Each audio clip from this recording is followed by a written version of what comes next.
to the Seahawks360 podcast, a sports ethos production. I'm your host, Candace Hagens, and as always, it's a pleasure and a privilege to talk Hawks with you guys. So, if you are listening to the sound of my voice right now, I want to congratulate you. I want to congratulate you for sitting through probably one of the more painful preseason games that one could watch. And if you still watch that and came back to listen to this podcast, you are a true football fan. Not just Seahawks fan, but football fan in general.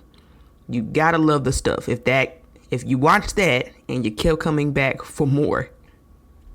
Because I gotta be honest, for me to watch that game, I just kept having to tell myself, it's just the preseason. It's just the preseason. It's just the preseason. That was tough. It was a tough watch. The Seattle Seahawks, as you might be able to conclude by now, lost to the Chicago Bears in their second preseason game. They lose that game 27-11. Geno Smith threw 10 of 18 with 112 yards, 0 touchdowns, 0 interceptions. He was sacked twice and had a quarterback rating of 74.5. Jacob Eason played instead of Drew Lock, who was originally supposed to start. Jacob Eason threw 17 for 35. He had 141 yards, 0 touchdowns, 0 interceptions, and a quarterback rating of 59.3 with 1 sack.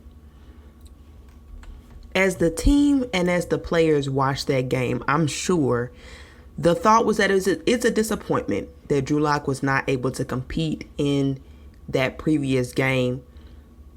Just an update for you guys. Drew Lock has officially tested negative for COVID, and he has been participating in practice all week. Pete Carroll has said that Drew Lock will have his opportunity week 3. It'll be interesting to see how the team adjusts to that, but I still think it was a missed opportunity in prime time for Drew Lock to be able to put on display, what he can do, really, and that he can tamper down on some of the weaknesses that are a part of his game.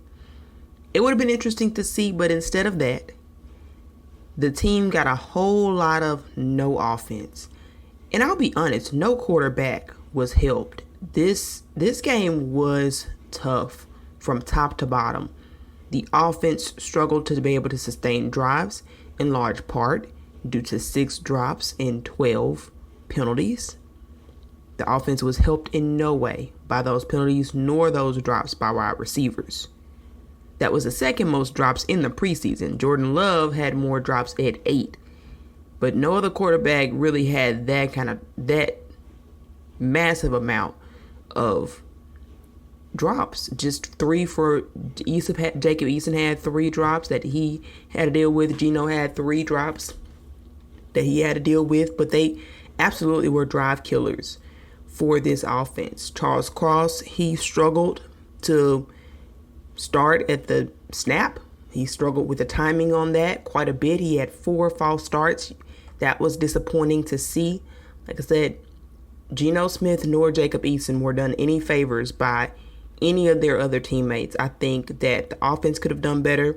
The defense still struggled with tackling, with 14 missed tackles in total. That's 1 less than the previous game in preseason game 1. But there just wasn't enough improvement, I felt like, from one game to the next. And granted, it was a short week, so there wasn't going to be the opportunity to, I guess, get it in drills and really hammer that down the way it probably be needed to. So that was unfortunate to see again. It's understandable to see, but like I said, it's unfortunate. What you would love as a Seahawks fan is for that to naturally take care of itself as they play more reps. Just them playing game 2 in and of itself to naturally fix the tackling issues. And that was obviously not the case because it's more than just about the tackling. Some of the pursuit angles were still very, very bad. And as a result, Chicago Bears got more explosive plays than they probably should have been given the opportunity to have. And it sustained their offense for longer spans than it should have.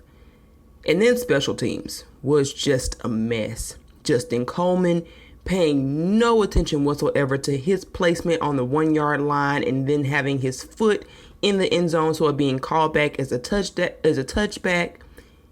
I don't even know. He didn't even have an excuse. As a veteran, that's unexcusable on special teams. I would have understood if it was a rookie, but that was, like I said, unacceptable from Justin Coleman.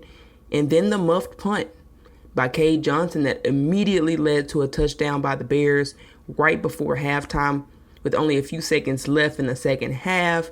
That was an absolute momentum killer. Any momentum that I think could have been potentially gained back, they were down 10-0 in the second half. You can sort of, it's a 2-possession. Yeah, you just need a field goal, you need a touchdown. That you feel like you're still in the game. But 17-0, that was such a huge momentum killer for the Seahawks, and it was something I don't think they could ever recover from as a result of that. They were constantly behind the 8 ball just because of that touchdown alone. And we'll come back to talk about Cade Johnson, but that was just a missed opportunity. Jason Myers missed a critical kick. He has not been showing himself well in terms of kickers. I personally would like to see some competition brought in. I don't know why competition has not been brought in to compete with Jason Myers. This is supposed to be a always compete mindset that Pete Carroll brings, and this and the quarterback battle are huge questions in terms of, is it really always compete? So just an all-around disappointing performance from the Seahawks. That they look bad. They look like a team that's not going to win more than 3 games. Now, a lot should be considered. A lot of starters didn't play. It could have made all the difference in the world in that game. And I think more than anything, what it spoke to is a lack of depth. So those are just some of my early observations. There are some silver linings. There were a few silver linings. We're going to talk about those. We're going to, of course, go through the questions that we have now after watching that game. A lot to talk about, a lot to get into. So let's talk some Hawks. So let's start off with the obvious, and that is the quarterback battle. Well, or really the lack thereof in that regard. As I mentioned, Drew Lock did miss the game that he was slated to start against the Chicago Bears due to COVID, and thus Geno started the first half. Jacob Eason came in and he played the second half. Now, one thing can be agreed on for sure, and that's that Geno Smith did not put his best foot forward, and he definitely did not take a hold of the competition. For whatever reasons, people disagree. That is something that I think anybody who watched that game can agree upon, including myself. Now, the degree with which Geno left that door open, or the degree with which Geno played, or the opinion on how Geno played, is differing amongst fans and media members alike. However, a commonality that I've seen is if you go back and watch the All-22, Geno's performance was not as bad as people initially reacted to or responded as. The Geno hate that came during and after that game was very strong. And I do understand why. But I think this is Seahawks360, and it is our job here on this podcast to look at things from every angle, and that's exactly what I'm going to do. Geno has always been the less entertaining option, or probably the least entertaining option possible at the quarterback position, but I still stand by that he is a solid option. He is solid. He is nothing more, but he's definitely not anything less. Geno Smith is not a bad quarterback. He is simply a backup. He is what he is. The reality is this team is playing 2 backups. And if you were expecting anything more, then you're obviously going to be extraordinarily disappointed. You can't hold Geno to starter standards. And that's what I feel like part of the expectation or part of the conclusions are coming to. That was never going to be Geno's game. He's going to be a game manager at best. And you're trying to get Drew Lock to become a game manager. So you have to look at it from game management perspective when you're evaluating either of these quarterbacks, in my opinion, who can manage the game better. And so if you're looking at that, the drops were critical. The drops and the false starts killed drives. Geno actually had about 3 big-time throws, which we explained earlier in the previous podcast. PFF grades them as having elite location, accuracy, and timing. And Geno Smith had those. He had 3 deep balls down the field, and they were not caught to no fault of his own. So for those who say Geno can't push the ball down the field, Geno is by far had the most big-time throws in this preseason over any quarterback, including Drew Lock. So Geno does have the ability to throw the ball down the field. What he struggles with is decision-making. So being decisive in his throws, being confident in his throws. And he doesn't have a lot of charisma when he's playing. So it's not fun to watch anyway. He doesn't have his own style or charisma that he brings to the game. Like I said, he is the textbook definition of a game manager. And he needs to be helped out by his wide receivers. His offensive line did a good job of protecting him, but they did a terrible job of avoiding penalties that would hurt the offense, particularly Charles Cross, as I mentioned. Geno Smith's adjusted field goal percentage is actually 81%. And if you go back and you look through all of the games, Geno Smith was actually the number 1 ranked quarterback in all of preseason who's played more than 10 snaps, which is incredible to believe. Now, against the starters and the elite guys, he's going to pale in comparison to those guys, obviously. But Geno is about the best kind of game manager that you can get. But things do have to be right around him. And that's the case with any game manager, which is, like I said, that's what Drew Lock is going to have to be if he's going to win this starting job over Geno. That's something that's important to consider on any front. I have heard a discourse recently that Jacob Eason actually outplayed Geno, and that is incorrect. Jacob Eason had a 59.3 quarterback rating. He did not outplay Geno. Now, what I did think Eason did a good job of that Geno just struggles to muster is playing with passion and playing with urgency. And even sometimes maybe playing with confidence, a decisiveness that I just mentioned before. Eason does a great job of that, and so he's much more entertaining to watch, even though you have no idea where his passes are going to go. Some of his passes were just absolutely errant throws. You can barely tell what receiver he was intending to target at the time. He's so unpredictable that I don't think Jacob Eason is a realistic option. So you want to consider that when you're talking about game managers. Game managers have to be predictable to some regard. And that's not Jacob Eason. So for those who are claiming to cut Geno and make Eason quarterback 2, that's never going to happen. Eason's way too unpredictable to even consider doing that. That's the reality. But like I said, he played with passion. He played with heart. You could tell he wanted it out there on the field. And Geno just doesn't have that kind of personality. I think he's a better off the field leader than he is an on the field leader. It just doesn't translate for him for whatever reason. And I also thought Geno played a better game in game 1. I'm not going to pretend like Geno was flawless here. Now, he had his errors. It was just the reality. He had an embarrassing stumble that ultimately ended up blending into a sack. He also resigned the play so early, he didn't even try to get up. So for those of you who say, and who use that as an indictment on him, that's such a valid criticism. When Geno Smith he fell over Travis Homer's foot. He did lay down with the ball under him, but he didn't try to get up. He wasn't immediately sacked. He wasn't. If Geno Smith had got up and had some more fight in him and tried to make something out of that play. Now, I understand a lot of times that leads to turnovers, but at the very least, get up and try to get some more yards. And he didn't do that. He pretty much, as soon as he fell, he got the ball back and he just waited for somebody to come hit him. That's a valid criticism. That's something that you hate to see. You want more fight in a quarterback than that. And that was disappointing. I think that's something that Pete Carroll looks at and he says, we want more from you from that. Try to get some yards back. Try to make up for the mistake. Have some urgency in the situation.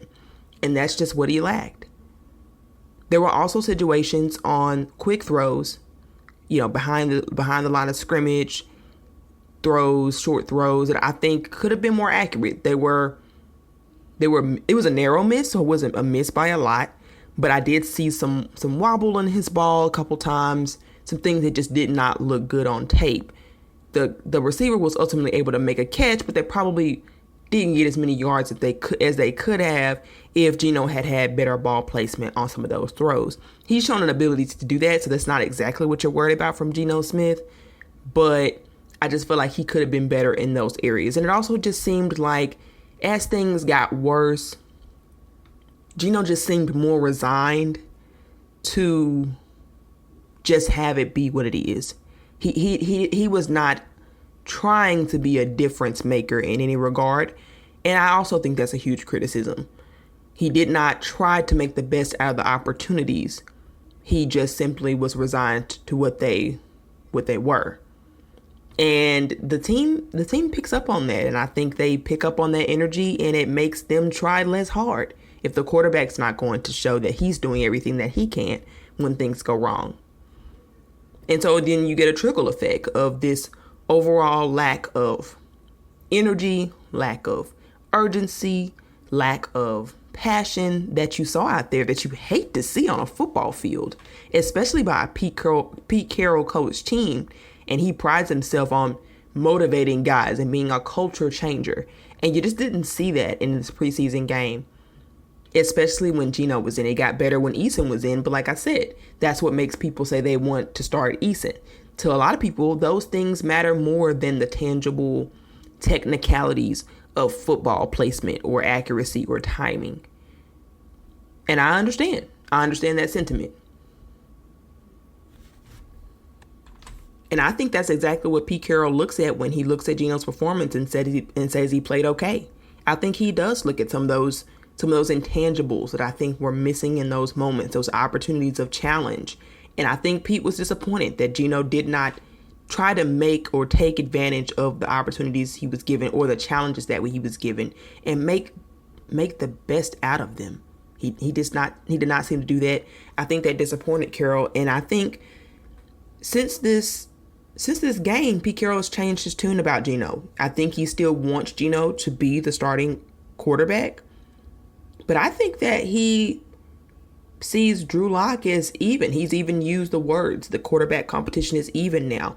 When just a week ago, he was still saying Geno is still clearly ahead of Drew Lock. You don't even have to ask me that question. He referred to a media member and says Geno is obviously the head of this thing. And now it's an even competition. Geno did underwhelm, no matter how you want to put it. He could have played better. And an opportunity that was basically, it was a gift wrapped to him. This was a gift wrapped opportunity with Drew Lock being out, Geno being the starter the whole time. All he needed to do was have command over the offense, be decisive in his decision making, be accurate in his throws, and be consistent and reliable. And he was not able to do that. He was not able to be without flaws. And if he's going to have flaws, then it's just going to help out Drew Lock. Because Geno's main benefit, the benefit of having Geno on the field, one of the few, is that he's gotten a lot better about not being as prone to mistakes as especially a Drew Lock would be. But like I said, if they're going to make the same amount of mistakes, then you might as well just go with Drew Lock. So it'll be interesting to see how this preseason game looks. Pete Carroll did officially announce that in this next game, that Geno would start, but that Drew Lock would get plenty of playing time. And I hope that means a very limited number of slaps for Geno. I don't really want to see Geno in this game. I feel like the team, everybody has had enough assessment of Geno. And maybe they just want to compare the two on the same game. But I don't think Geno needs any more than 10 snaps this game, personally. I mean, if you just want to see him with DK and Lockett and then watch Drew with DK and Lockett to compare apples to apples, fine. But I don't want to see anything more than that. I think they've got enough data to be able to put together everything they know about Geno. Geno hasn't changed a lot about his game. The question mark here is Drew Lock and what he can be. And so I really hope that in this third preseason game, Drew Lock really does take pretty much all of the snaps, because I think he's earned the right to take all of those snaps in a preseason game, and just see how things go. And you take advantage of, how can he take advantage of the situation. But now that I've gone in depth on the quarterback battle, let's talk about some of the positives, because there were some positives to take away. I think one of the most unexpected surprises was how far the rookie cornerbacks, Kobe Bryant and Tariq Woolen, bounced back. They had a terrible performance in game one, and Tariq Woolen ended up being the highest graded defensive player by PFF, grading out at a 76.1. Kobe Bryant not far behind him at a 72.6. They both made some incredible tackles, huge progress in their tackles. Tariq Woolen made a touchdown-saving tackle, actually.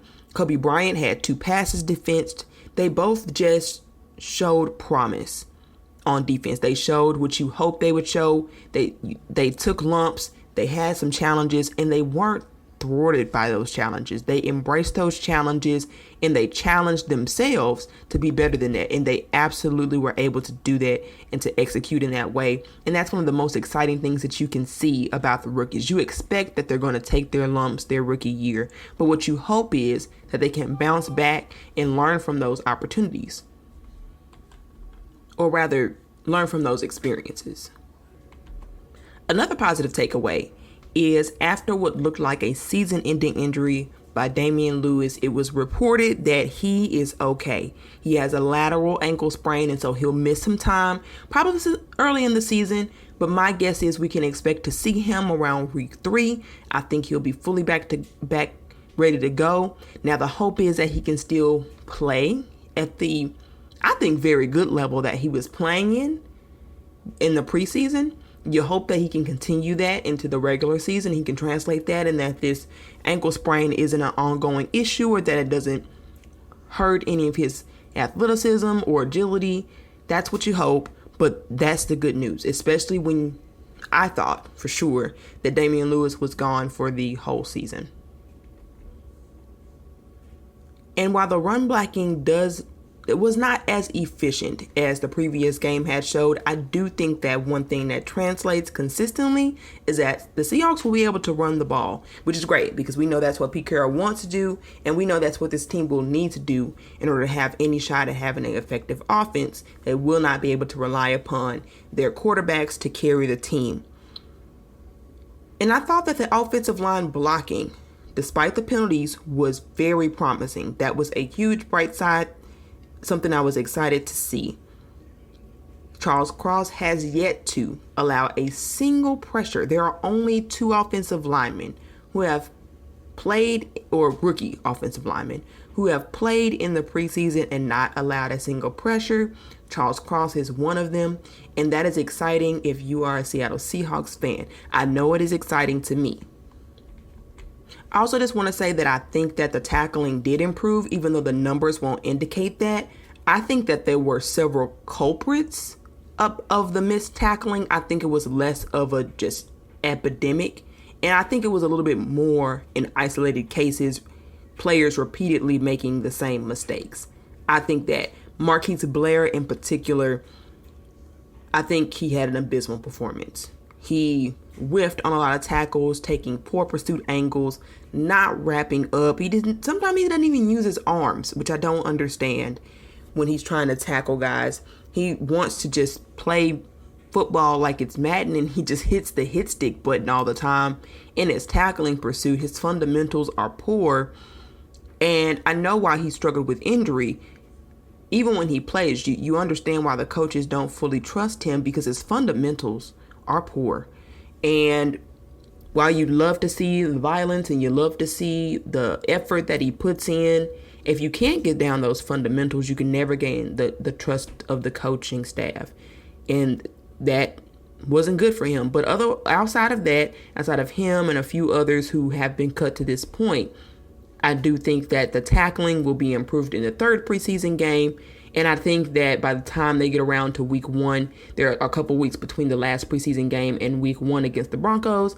I think that the tackling will be much improved just between the starters playing for one, as well as I think those guys, even the young guys, they'll have more reps, they'll show more progress, and it shouldn't be as bad of an issue. You'll still see it. You'll still see it show up. I think there'll be some plays that the Broncos get the opportunity to get because of poor tackling, but I don't think it will be as consistent of a problem as we have all been witnessing in the preseason games. And sadly, that's going to conclude my list of things to be optimistic about from this game. There were poor takeaways. Everything that could go wrong went wrong. Special teams, Jason Myers missing a kick. The punt returns were heartless. Freddie Swain did just abysmal job, I think. I didn't even see any effort from him. And then the leverage, the coverage was just awful. And missed assignments. It was bad. So special teams is a huge concern. I'm concerned about who's going to do the punt returns. I'm concerned about the coverage. Ben Burkervin, known as BBK, was a strong special teams performer. He's not present. John Radigan is not present. They're both on injured reserve at this time. Ugo Amadi, who was a good special teams player, has been traded. And so they've got these young guys in here who are just making a lot of mistakes that the Seahawks can't afford to have. They're going to be depending on their defense, their special teams, and their run game to help carry the quarterbacks. And all of those things need to be in place in order to do that. So that's something that I am worried about. You understand Nick Bellore did not get a lot of snaps, so he will play more. But even at the time that he played, he did not play particularly well. I do not think, at least PFF does not think so.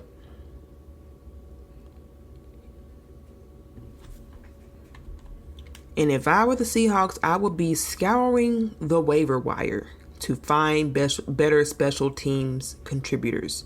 Now, the good news is, in regards to that issue, that's something that will be the case. You can find good tacklers. You can find guys who know how to deal with leverage and coverage in the punt and kick returns.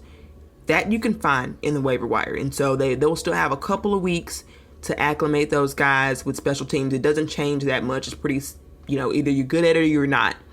And so they can find those guys. They can cut guys who are not contributing and find guys who can help contribute on special teams. They just got to be willing to do it. So that's the good news. I would not completely panic about that issue. It is a concern, but in my opinion, as long as the front office and the coaching staff addresses that concern, I don't think it has to be one that lingers tremendously badly into the regular season. Will it be a strength? Will it be a top 10 special units team? Probably not, but I think you can get a serviceable special team squad, and if you can do that, I think you can work with the rest. But another thing that's an alarming concern is the pass rush seems to be pretty inconsistent. While Darrell Taylor has been consistently having a 15% win rate, which isn't that bad, it's pretty good win rate. If, for example, Nick Bosa generally has a 21-23% win rate in his career, so it's below that level, but it's still Pro Bowl capable. I mean, it's not best in the league, but it's capable. But I think Darrell Taylor is just having a hard time learning to finish still.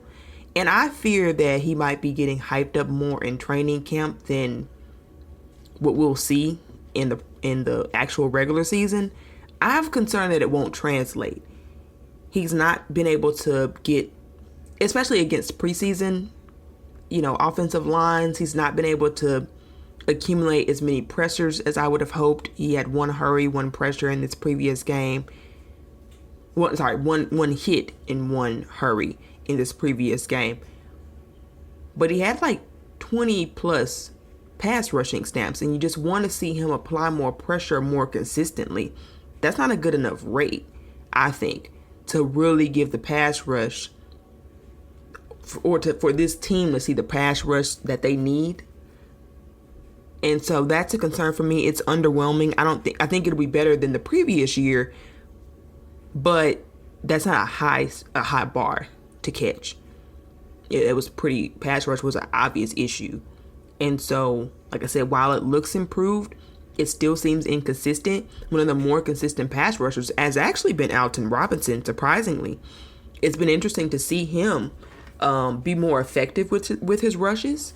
He's graded out well, and not only in PFF, but I think he's flashed just in terms of he had two pressures and 2 hits in this previous game. He's doubled the production of Darrell Taylor, and they've gotten approximately the same amount of snaps. So that's something that's interesting to see. Alton Robinson seems to be bouncing back from a pretty lackluster year. But I actually, I hope that they play him more, because I think this team is going to need him. Boye Mafe got injured in this game, and I think he's going to be out for some time. And so the lack of pass rush depth will be even more immediate, I think even more obvious. If another thing I'm scouring the waiver wire to just see if they can get any impact players to be able to be a disruption at least. And Darrell Taylor has got to learn how to finish these rushes. It is critical for the Seattle Seahawks. And so things will look different. You hope that when he's around better starters, maybe that'll impact his play. So maybe when he's teaming up with Shelby Harris and Poona Ford and those guys, maybe he'll look more effective. Maybe he'll be better at finishing, or maybe there'll be, somebody else, Al Woods or somebody, to be able to finish off some of those sacks. But it is a concern. Uchenna Nwosu did look better than he did in the first preseason game, and so he seems to be getting his legs up under him. But those are your 2 guys, and this team is depending on them heavily.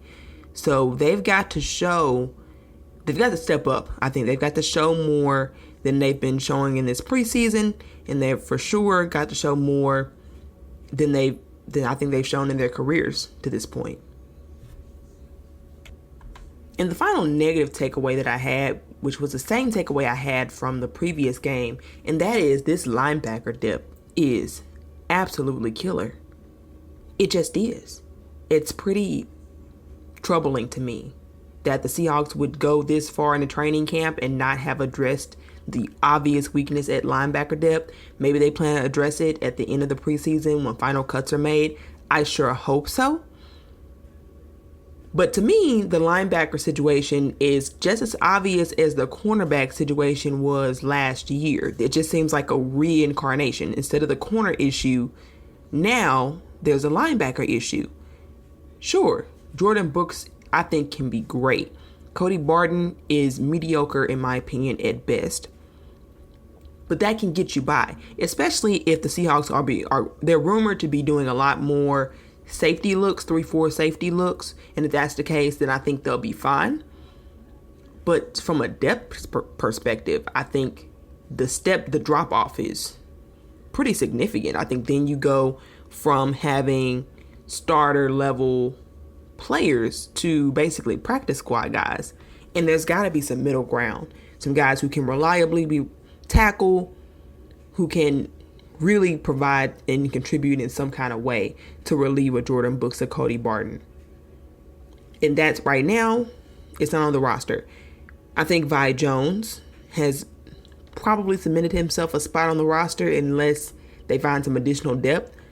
And he's been playing pretty well, but they need more than that. No other linebacker has proven to be even serviceable. And so that's a huge concern going into the 3rd preseason game that I have. Now, those are pretty much my main thoughts on the game, on the quarterback battle. It was a tough one to get into. I mean, you're not going to spend too much time on this game. The best thing that I think that everybody can do is try to move forward and build on this game rather than harp on this game. So with that said, let's look ahead to the rest of the preseason or training camp, and let's talk about who could be some potential surprise cuts and some unexpected people who might end up making a spot for themselves on this 53-man roster coming up. Now, as we look forward to the final preseason game and ultimately roster cut downs, I think it's important to point out some potential surprise cuts where if you see these guys going into training camp, you wouldn't have thought that they would have been on the bubble. But I think just as training camp has played out and the preseason has played out, these guys have sort of played themselves out of a roster spot. Let's start with Freddie Swain. Freddie Swain has struggled throughout camp to be able to catch passes. It seems like unless he's wide open, he's not a reliable pass catcher. He seems to struggle with any contested catches, and I think they're just young guys like Cade Johnson who have played better than him. They've also got two new rookie wide receivers in Bo Melton and Derek Young, who is pushing for that slot. And while they've had some moments of struggles as well, Freddie Swain is going to his third year now, and he's done nothing but show that he's a fourth wide receiver at best. And so, if I'm the Seahawks, I'm considering some of the upside of a Derek Young and Bo Melton, and they'll have the same struggles that a Freddie Swain would in terms of being reliable pass catchers, but at least they have the upside of improving, and they're cheaper. And like I said, they'll be on your team longer term. I don't really feel like Freddie Swain has done anything to deserve a roster spot. He's proven nothing to this point. I think he's struggled just as much as your young guys, and I'd rather have those, given the youth movement that this team is understandably embracing. So I think Freddie Swain is probably one of your first candidates to get cut.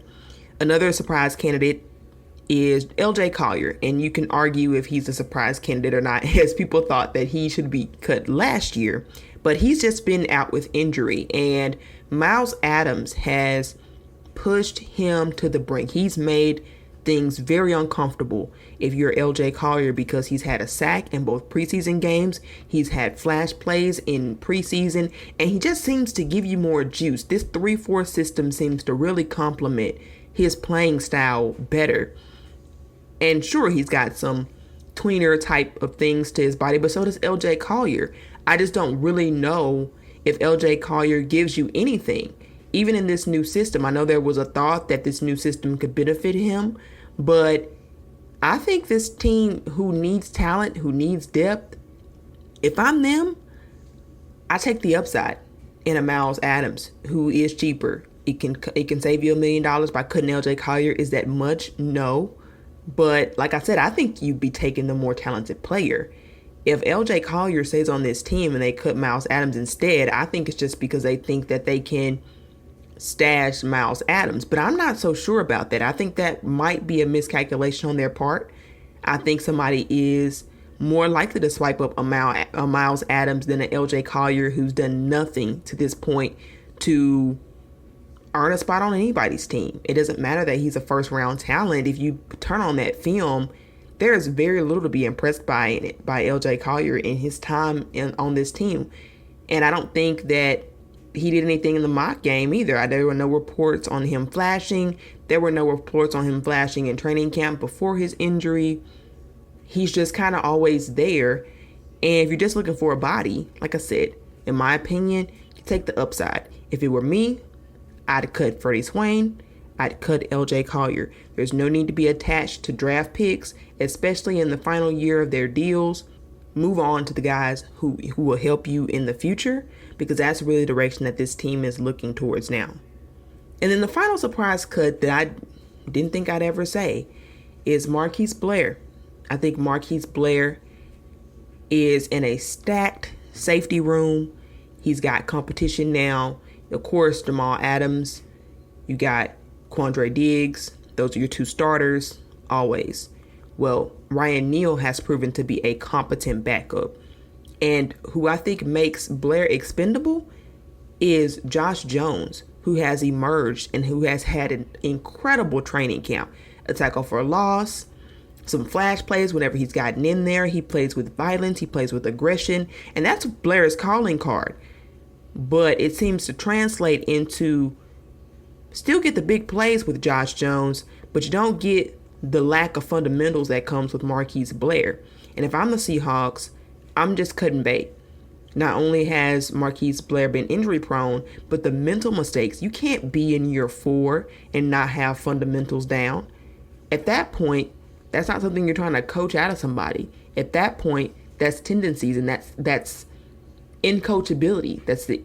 You've shown that you're not capable of receiving the coaching that you've received. that you're not able to apply the coaching. I'm sure that Marquise Blair has had plenty of teachings, tape on how you don't headhunt. But yet, Marquise Blair, his style, he headhunts. He got a penalty for unnecessary roughness because he headhunts when he's making these tackles, trying to be so violent.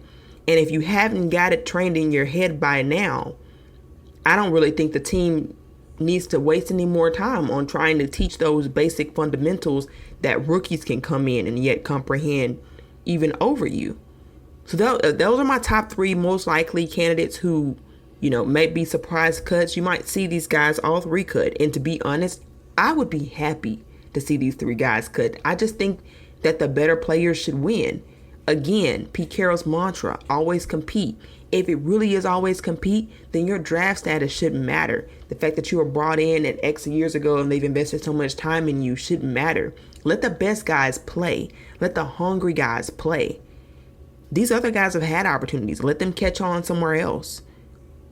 I don't think they've shown you that much upside for either of these players. I mean, Blair does have the most upside of all the players between Freddie Swain, LJ Collier, and Marquise Blair. I think he does have the highest upside. But if you can't get those mental errors, if you can't get those fundamentals down, then what are you? What can you really provide to the team, and how can they trust you? And so with that said, I would love to see all 3 of these players gone. I would. I don't want to see Josh Jones cut. I think he deserves a spot on this roster. I think I'd rather see Myles Adams and what he can bring to this team. He's a more intriguing talent anyway. And like I said, I think he'll be more effective. And if he's not, it's not like LJ Collier was bringing you anything regardless. So that's my take on the surprise cuts. But I don't just want to talk about surprise cuts and have that be it. Let's talk about some of the guys who I think nobody thought they would make a roster spot, but I think have really shown themselves to be worthy of a roster spot through their play all offseason long. 1, Vi Jones. I mentioned him earlier in terms of the linebacker depth. This is a very, very thin position. And Vi Jones is one of the few who have made minimal mistakes, even if they still need to show areas of development. Now, if they cut Vi Jones and bring him on the practice squad, fine, but I think they still need the depth. So unless they plan on replacing him with a more rotation-worthy caliber player, I think he deserves a roster spot. But again, I'm not as hot on that because I do think he's still developmental. I think he is more of a practice squad level kind of guy. But I like his upside. I like the reliability that he's been able to bring, even despite his development still needing to be there. And so hopefully he can make a spot on this roster, or the team can upgrade from him through the waiver wire. The second player has been talked about quite a lot, and that's Michael Jackson. No, not the singer. Michael Jackson, the cornerback for the Seattle Seahawks. He came in last year and he stuck around, and he just seems to be making plays left and right. He was a high-rated corner last game too, and even in training camp, he's just making these plays, taking advantage of opportunities. I think he's an excellent depth piece, especially with Trey Brown being officially placed on the PUP list. He's going to miss the first 4 weeks. I think this is an easy opening for Michael Jackson, and hopefully he can take advantage of this opportunity. I would love to see him on this roster. Has excellent cornerback depth. They'll have Artie Burns, Sidney Jones, with cornerbacks Tariq Woolen and Kobe Bryant following up, and then just have a fifth guy around, Mike Jackson. I'd keep him there. Like I said, you got Trey Brown on PUP. Maybe when they bring back Trey Brown, maybe they cut Michael Jackson, but I just think he's proven enough that he's a guy that I want on this team. He's just shown that he's worthy of that. I've already talked about Myles Adams. I'm not going to talk about it too much more, but he has consistently been one of the better defensive linemen, even outperforming some of our starters. He's got the upside of youth. I think the scheme fits him well. He plays hard. He plays smart. And I think he does have a ceiling to him to some degree because of his size. But I absolutely love the effort and playmaking potential that he brings to this team. And so I think he's made quite a name for himself, and I think he deserves a spot on this roster. If you're going by play alone, then he should win this. He should win this, and it shouldn't even be close. And then finally, something that's been interesting to watch all offseason is the wide receiver depth and who is really separating themselves, because I believe that there was an opportunity to push D. Eskridge for the wide receiver 3 spot. And I don't think anybody was able to do that in training camp. There were just too many drops, missed opportunities, I think, from the wide receiver rooms from those young wide receiver players. But a player that I think has, outside of special teams, been very consistent is Cade Johnson. I think he's had an excellent showing, especially as we've gone down the stretch of training camp. Whenever he's been called upon from a wide receiver perspective, if you ignore the muffed punt on special teams, he's just been consistent. He's been solid. And I think he's shown some real upside. He's shown some reliability, like I said. And I think he's a guy who's pushed out Freddie Swain. If you ask me to choose between Cade Johnson and Freddie Swain, I'm going to take Cade Johnson. I think Freddie Swain is what he is, but Cade Johnson has some quickness, some upside, some just some gadgety plays. And I think he seems like he'll be better at catching against contested against contested targets, and that's exactly what you need, especially given the quarterback battle that's going to be happening this year. It's interesting to say that an undrafted free agent that he would be more effective than a Freddie Swain who was drafted. But that's how these things play out sometimes. It doesn't always go off your draft position. And I really hope that this is the year that we see a difference in the cuts and that they prioritize the guys who really have earned the spots over just having these obsessions with these guys who have not really done anything to show it, like a Freddie Swain or Penny Hart, for example. Penny Hart is always talked about as being a reliable play hard kind of guy, but he's never produced anything on the field. He's played, but he's never given you anything at the position. And so I'd rather move in a different direction. You're embracing the youth movement anyway. Why not start by giving Cade Johnson a roster spot on the 53-man? Well, I know one thing for sure, and that's I'm interested to see how this next final preseason game against the Dallas Cowboys on Friday pans out. Be sure to check us out on Saturday for our post-game reaction. This should be our first week having 2 podcasts in 1 week, and that's something that we're going to be trying to do moving forward. So until then, make sure to follow me on Twitter. You can find me at CandaceH901. That's CandaceH901. And be sure to follow the show, Ethos Seahawks, on Twitter at Ethos Seahawks. Also, we have just started a YouTube channel, so if you're not big on podcast platforms, you can always listen to our show on YouTube at Seahawks360 Sports Ethos. Be sure to look us up and be sure to subscribe to the show. All right, that's all the time we have for now. That's it. I'm out. And as always, go Hawks.